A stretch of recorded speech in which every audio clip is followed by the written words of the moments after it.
I think the 4-team playoff is absolutely perfect. Ezekiel Elliott, and he's got an opening. Elliott off to the races. Can they catch him? No, they can't. Touchdown. As we inch closer to the end of this season and people look forward to next season, you hear the hype and the chatter about the 12-team playoff and how it's going to change everything, and about how this year is the perfect year for a 12-team playoff. And I think the exact opposite. I think this year is more evidence than ever before as to why the 4-team playoff is perfect. We're this late in the season and nobody has clinched a spot. Nobody is safe. The games are still as high stakes as ever. The loser of Ohio State-Michigan, where both teams are 11-0 and have been flawless this year, could miss the playoffs and most likely will miss the playoffs. There's a lot of common myths and common phrases that people will throw at you when you're anti-college football expansion against the 12-team playoff. I've heard some people saying, let's go all the way back to BCS. I don't want that. I love the 4-team playoff, and I think it's honestly the perfect balance of everything that college football needs. And I'm going to go over some of these myths that people have surrounding the 12-team playoff and talk about how it's not going to improve our sport. I think it's going to make it worse in many ways. Are there some fun aspects of the 12-team playoff? Sure there are, but let's debunk some of the myths here. So the first myth drives me the most insane. A, because it's the one you hear the most often, and it's the easiest, most debunkable one ever. And it's people that come at you and say, who doesn't want more football? Acting as if, wow, if you don't want the 12-team playoff, you just don't like more football. This logic is a complete illusion. It has the same energy as when somebody says, why don't we just print more money? And it's the concept that if you just create more of something that is good, it's always a good thing.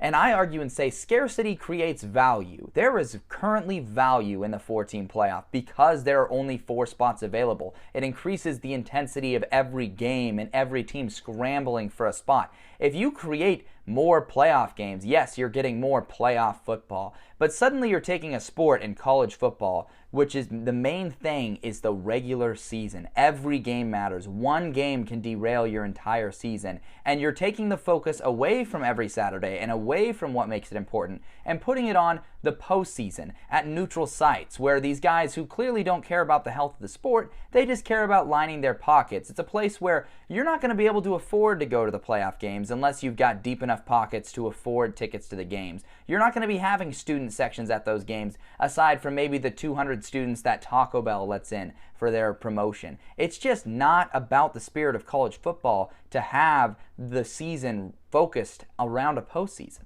First down and goal at the 4. Touchdown Wolverines!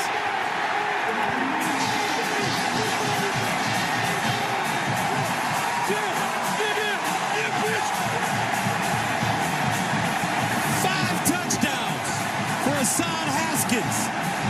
But remember, folks, if you created a 12-team playoff, yes, you would have more playoff games, and I'm sure there would be some fun matchups in there that you wouldn't get otherwise, but you would have no more games in Week 13, like this year, that have this high of stakes. There would never be a time again where 2 11-0 teams are playing at the end of the year and the loser doesn't make the playoffs. And you hear people say, yeah, well, they're playing for seeding.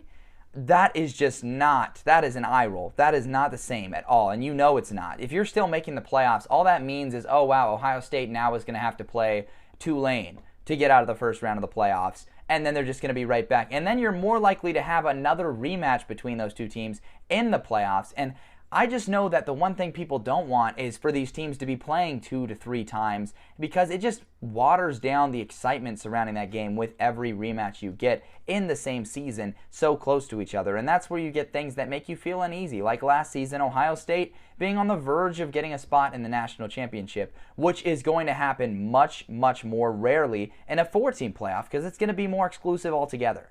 Let's get to the second myth, which is 12 teams means there's more teams who can win the title in a given season. This is 1,000,000% a myth. I think in any given college football season, there are a maximum of 3 to 4 teams who can actually win the title each year.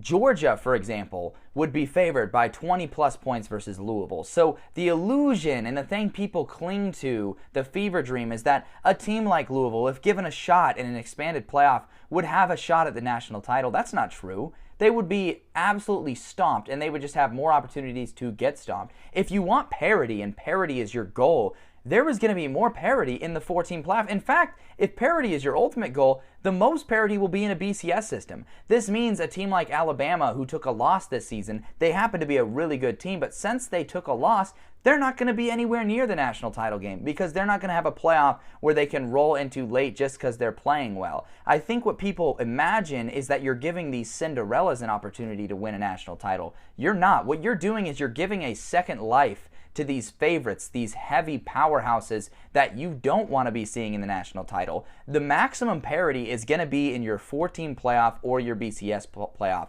More favorites are going to get second and third chances that they don't deserve. Here's one of my favorite myths, but the FCS has an expanded playoff and that's worked out great for them. All due respect to the FCS, I know people love seeing the playoff bracket, but I want to ask all those people, have you actually watched the FCS playoffs all the way through and seen what happens in those playoffs? Because let's look at it. Let's look at the facts. We have listed out every FCS champion since 2010, so a pretty good sample size here the last 10 plus years. The asterisk next to a team's name is when it was a team seeded outside of the top 2. In 2010, I believe Eastern Washington was the 3 seed, and in 2015, North Dakota State was the 4 or maybe 5 seed. And so the illusion that letting 24 teams in the FCS playoff, 24 teams, is going to increase the parity, it hasn't at all. The FCS could have been doing just a 4-team playoff this entire time, and they'd be getting the exact same national champions every year, presumably. It just is the illusion of creating better competition top to bottom, when in reality, they've just limited who can win the national title. The top teams are still winning, and that's because they just have life the whole way. Another thing that's been super costly in the FCS is this is 100% devalued the regular season. There's no elimination games late in the season. There's no insane stakes games. It's just, oh, well, you're just going to be a little bit different in your seeding, and that's not even necessarily going to matter. The top teams are still winning. It hasn't increased parity. It's decreased the value of the regular season, so you've decreased the overall value of your product without creating a ton of value on the other end. And I just think it's crazy that people try to use the FCS playoffs as an example because, in my opinion, the FCS playoffs have been a failure. You have had very little parity. And that's his youth right there. Tagovailoa trying to make up for it. Fires to the end zone. Touchdown! Alabama wins!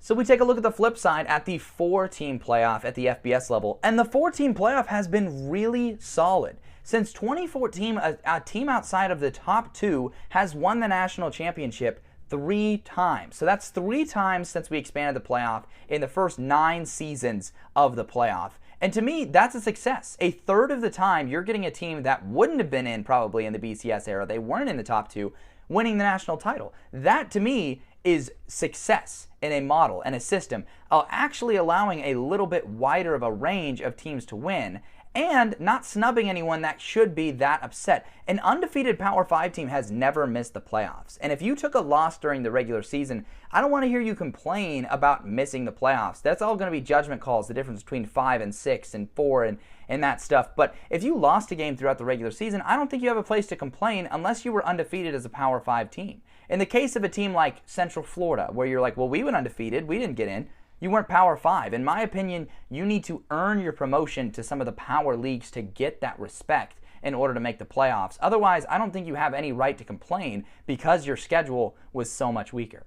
And the best part, I think, overall about the 4-team playoff is the room for error is still very low, which is just great for the sport. It adds to the intensity of every game. You've got a situation this year where the Oregon Ducks are playing the Oregon State Beavers. The Beavers are out. They're completely out of the Pac-12 title race, completely out of the playoff race, and yet they can still derail Oregon's season all in one fell swoop by beating them this year, taking them out of the Pac-12 title race and 100% eliminating them from the playoff race. Guess what? If we were in a 12-team playoff, all Oregon State would be doing is bumping down Oregon's seed line a little bit with a win, and I just think that is just not a trade-off I'm willing to give. If Bama can hold them out, perhaps a field goal attempt for overtime.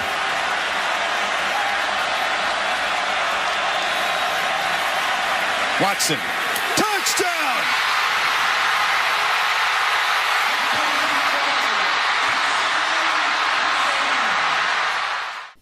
But that's my argument. That's why I think the 4-team playoff is the best for college football. Even better than the BCS system and especially better than the 12-team playoff. But of course, let me know what you think in the comments section and let me know if there's any other types of videos you want to see on here. We're going to start uploading about one a week, tackling stuff like this, especially as we get toward the off season. We can start to tackle some more abstract ideas. But go ahead and like, comment, and don't forget to subscribe, and I appreciate you guys for watching. From 50 for the win and a spot in the national championship game. It's on the way. No good. He hooked it. And Georgia is going to survive.